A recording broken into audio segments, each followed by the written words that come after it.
Mes amis, bien le bonjour. L'histoire Wendy Andriano est très particulière. Tous les gens qui suivent la chronique judiciaire aux États-Unis savent que cette femme a réussi une première assez peu enviable. Nous sommes en 1994 quand Wendy va rencontrer Joe Andriano. Ils vont convoler en juste noces et puis avoir deux enfants assez rapidement. Le couple semble bien se porter, mais Joe Andriano se porte mal.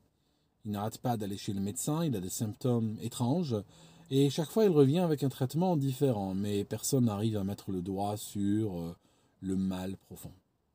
Il faut attendre l'an 2000 pour que tombent sur lui deux mauvaises nouvelles, coup sur coup.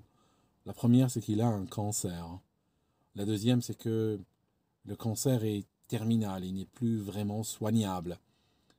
Et puis tout cela dans un contexte d'une injustice extrême, c'est-à-dire que les médecins lui expliquent que si le cancer avait été découvert plus tôt, ce n'est pas le genre d'être extrêmement mortel ou à évoluer rapidement et qu'il aurait pu être contrôlé, puis il aurait pu peut-être même être soigné.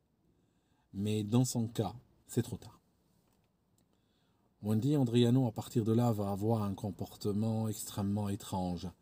Elle va courir les bureaux des assureurs. Elle veut assurer son mari sur la vie. Sauf qu'en l'état où il était, il n'y a aucun assureur qui est assez fou pour signer un contrat. Elle va décider de réaliser une fraude. Elle va prendre avec elle un complice. Et ce complice-là, il va se passer pour le mari. Il va être là, bien portant, sourire, pendant qu'elle parle.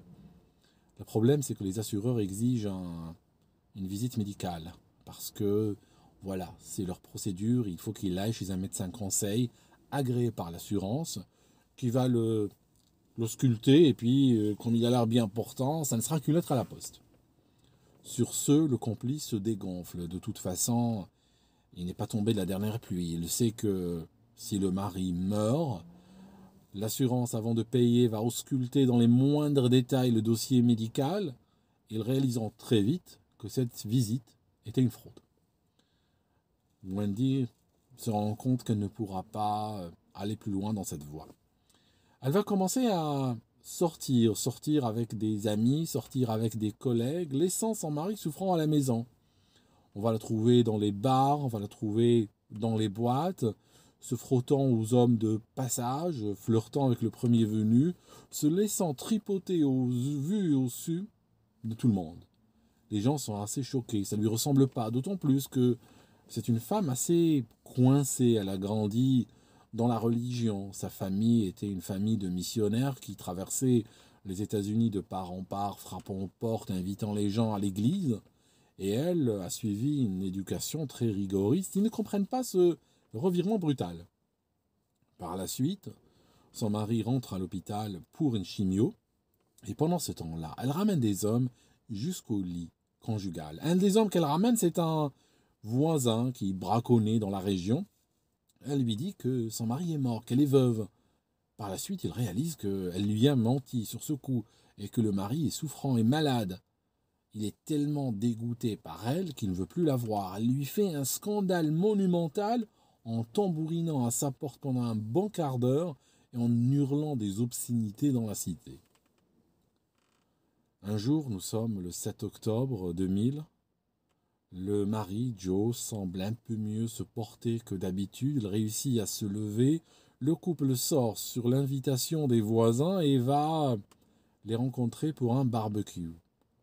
Joe ne peut pas rester très longtemps. Il va revenir à la maison. C'est la dernière fois qu'on le verra vivant, en fait. Dans la soirée, il est au plus mal. Il est très souffrant. Il demande à sa femme, il plaide avec elle, il la supplie qu'elle appelle une ambulance. Celle-ci va aller à la cuisine, fera mine de parler au téléphone. Après, elle revient vers lui en lui disant ils sont surchargés, ils viendront, ils font ce qu'ils peuvent, mais ils ne peuvent pas garantir qu'ils viendront rapidement. Comme les cris du mari augmentent, elle appelle la voisine, elle lui dit est-ce que tu ne peux pas prendre les enfants? Tu ne veux pas garder les enfants parce que il est mourant, il est au plus mal. La voisine va voir Joe Andriano. Elle va le trouver par terre, recroquevillé dans son vomi au bord du lit, et il supplie qu'on appelle un médecin, une ambulance pour faire cesser ses souffrances. Elle va encore une fois, elle, plaider avec son amie, avec sa voisine, lui disant « S'il te plaît, appelle une ambulance ». Sur ce, Madame Andriano est obligée de s'exécuter. Elle appelle l'ambulance et sur ce, la voisine part avec les enfants. Un peu plus tard, va arriver le véhicule de secours avec des médecins à son bord. Il frappe à la porte, elle refuse de leur ouvrir. Il frappe un bon moment et la porte reste close. Ils appellent leur dispatcher par radio qui va téléphoner à Wendy en lui disant « S'il vous plaît, j'ai mes hommes dehors, est-ce que vous ne pouvez pas aller leur ouvrir ?» Elle dit « Non, c'est bon, je vais aller leur rencontre. » Et qu'est-ce qu'elle fait? Elle saute par la fenêtre de l'appartement, elle arrive dans un jardin, elle fait tout le tour du bâtiment, à un moment donné, elle doit même sauter une palissade, et elle vient les voir. La voisine qui regarde, attirée par le boucan, qui regarde par la fenêtre, va la voir, elle remarque qu'elle a changé ses habits, et elle remarque qu'elle a les cheveux mouillés.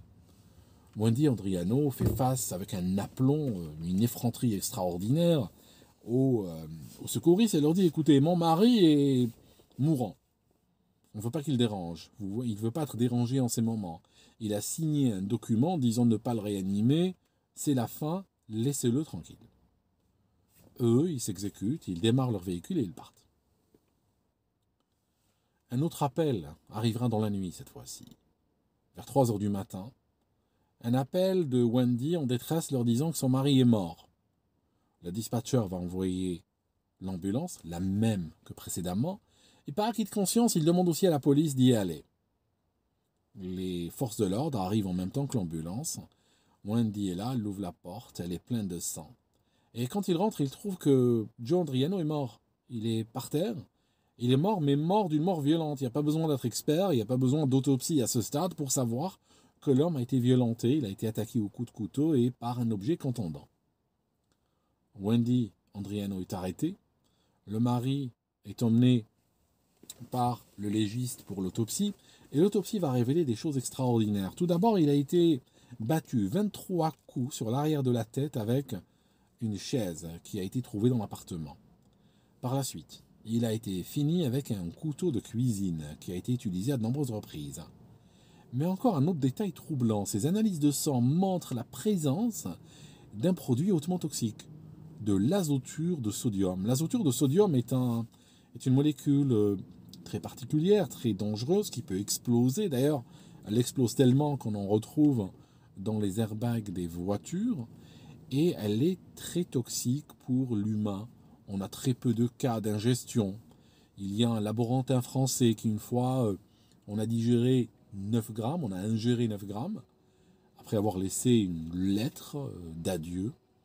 Au départ, il a été emmené à l'hôpital sans symptômes, et puis très vite, son cœur s'est arrêté, il est tombé dans le coma, et il est mort sans que les médecins autour de lui ne puissent faire quoi que ce soit. Ils ont réalisé que Madame Andriano donnait ce produit chimique à son mari dans sa nourriture. De toute manière, de nos jours, on voit très rarement les histoires d'empoisonnement. C'est pour ça que les médecins n'y pensent pas. Tout le long de sa vie, quand M. Andriano se plaignait de douleur, on lui disait « C'est la maladie qui avance, mon vieux, c'est les médicaments qui ont des effets secondaires. » Il n'y a aucun médecin dans un tableau pareil qui aurait pensé à l'empoisonnement. D'autant plus que de nos jours, c'est plus quelque chose qui se pratique. Il y avait une époque où les tueurs utilisaient les plantes, mais ces plantes, on ne les voit plus, même dans les tribunaux aujourd'hui, on ne voit plus de dossiers, il n'y a plus de techniciens pour les plantes, parce que tout simplement, les citadins, la majorité, ne font même pas la différence entre du persil et de la coriandre. Vous n'allez pas imaginer qu'ils vont aller dans la nature et vous ramener de l'herbe aux juifs ou de la belladone ou autre. C'est terminé tout ça. Il y a les poisons chimiques qui, avec l'industrialisation, sont arrivés en force, comme l'arsenic par exemple. L'arsenic a emporté énormément de maris. Par la suite, il a été vendu en mélange, il a été mélangé à un produit qui colorait la nourriture, quand l'arsenic était ajouté dedans. Mais progressivement, avec la perte de technicité des gens, eh bien, et l'effondrement réellement du niveau scientifique à l'école, on ne trouvait plus de gens qui utilisaient le poison. C'est pour ça que ni les enquêteurs, ni les médecins n'y pensent juste comme ça. En tout cas, elle se retrouve devant le tribunal pour répondre de l'assassinat de son mari.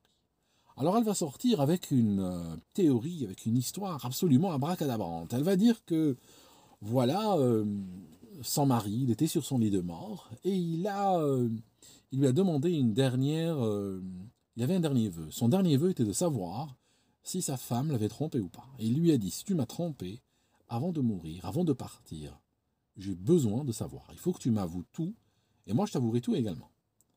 Sur ce, ne pouvant pas repousser les dernières demandes d'un mourant, elle a commencé à avouer, elle a commencé à raconter. Lui, au départ, était incrédule, lui disait, mais c'est pas vrai, t'as pas fait ça, tu crânes, tu rajoutes, ce n'est pas possible, tu mens, tu es une menteuse, je ne te crois pas. Et par la suite, il s'est énervé quand il a réalisé qu'elle lui disait la vérité, et il a voulu la tuer. Alors pour se défendre, elle a pris une chaise, elle a frappé avec, et puis à un moment donné, réalisant qu'il ne pouvait pas la tuer, il a pris un couteau de cuisine et a commencé à se frapper avec, jusqu'à ce que mort s'ensuive. L'azoture, il le prenait lui-même, parce qu'il croyait que ça allait le guérir. En réalité, ils ont trouvé 500 grammes d'azoture dans un Tupperware. Elle le manipulait avec des cuillères en plastique, parce que c'est un produit hautement explosif s'il est manipulé avec du métal. Si on met dedans une cuillère en inox, il peut sauter. Et en plus, 500 grammes, le laborantin français a été emporté par 9 grammes. Ce monsieur Joe Andriano, en a ingéré 21 grammes sur de la durée. Parce que justement, ils ont trouvé le banc de commande qui disait 500 grammes. Elle a commandé exactement 500 grammes. Quand ils ont pesé ce qui restait, c'était 479 grammes. Le fournisseur est très précis, était très net. Si on commande 500 grammes, on envoie 500,0. Donc les 21 grammes, elle lui a fait bouffer. C'est pour ça qu'on en retrouvait dans le sang. Alors, elle va raconter aussi des histoires dans un procès fleuve. Elle va sortir la classique histoire qu'elle a été violentée quand elle était petite. Oh, elle ne se rappelle plus par qui, elle ne se rappelle plus comment, c'était son beau-père, c'était un homme à l'église. Elle n'a pas de détails, elle ne se souvient pas, mais elle est traumatisée par ça. Voilà. En tout cas, le jury va se réunir. Là-dedans, il y a 8 femmes, il y a 4 hommes au visage impassible qui regardent ce procès et qui doivent prendre une décision. Ils se retirent pour en débattre et par la suite, ils vont arriver à un verdict. Ils reviennent, le verdict c'est coupable. À ce moment-là, on n'a pas encore de sentence. Ils vont se réunir une deuxième fois un mois plus tard, cette fois-ci avec moins de monde, moins de chichi, et là, il ne s'agit plus de dire si elle est coupable ou pas. Là, la culpabilité, elle est établie. Il s'agit maintenant de savoir s'il y a des circonstances aggravantes. Le procureur va avancer le fait qu'elle a voulu gagner de l'argent avec l'histoire, avec la mort de son mari, et il va avancer aussi la violence et la crapulerie du crime. Les jurys se réunissent encore une fois, ils reviennent, ils rejettent le fait qu'elle voulait gagner de l'argent, parce que tout simplement, elle n'en a pas gagné. La tentative, à ce stade-là du procès, la tentative n'est pas en soi punissable, mais en tout cas, ils retiennent la crapulerie et la violence de la façon dont on l'a tué. Cette fois-ci, la peine de mort est sur la table. Ils se réunissent une troisième fois, et la question qu'ils ont cette fois-ci, est-ce que Wendy Andriano doit être condamnée à mort? Elle est avec son avocat, et celui-ci se veut rassurant. Malgré les évolutions qu'il y a eu dans les droits de la femme, jamais l'État de l'Arizona n'a condamné de femme à la peine de mort. Donc il va lui dire que, probablement, parce que vous êtes une femme, vous allez échapper à ça. Il se veut rassurant, il lui dit, ils vont très certainement vous condamner à la perpétuité, peut-être avec une peine de sûreté ou pas, on verra, mais en tout cas, vous allez vous en sortir avec la perpétuité. Le jury va surprendre tout le monde. Ils vont revenir et à l'unanimité, ils vont déclarer que Wendy Andriano mérite la peine de mort. Le juge va les suivre, elle est condamnée à la peine de mort. Elle est emprisonnée dans le pénitencier de Perryville, en Arizona. C'est là où il y a aussi une autre tueuse fameuse, c'est Jodi Arias, qui a échappé à un jury près à la peine de mort. Il y a aussi 2 autres femmes qui, par la suite, parce qu'elle a ouvert un petit peu le bal, donc il y a 2 autres femmes qui ont été condamnées à la peine de mort, et elles sont toutes dans ce pénitencier. Aujourd'hui, Wendy Andriano a 52 ans, Et elle n'a pas encore épuisé toutes ses voies d'appel. Le système américain, le système judiciaire est très complexe, donc elle va de cour en cour en essayant de retarder l'inéluctable. Personne n'a en tout cas compris, personne n'a d'explication pourquoi elle a tué un mourant. Parce que, combien même elle voulait ou souhaitait sa mort, c'était quelqu'un auquel il ne restait pas longtemps à vivre de toute manière. C'était une affaire de jours, de semaines, peut-être même d'heures. Pourquoi elle a tué un mourant? C'est la question à laquelle elle n'a jamais répondu. Merci d'avoir regardé cette vidéo et on se voit à la prochaine.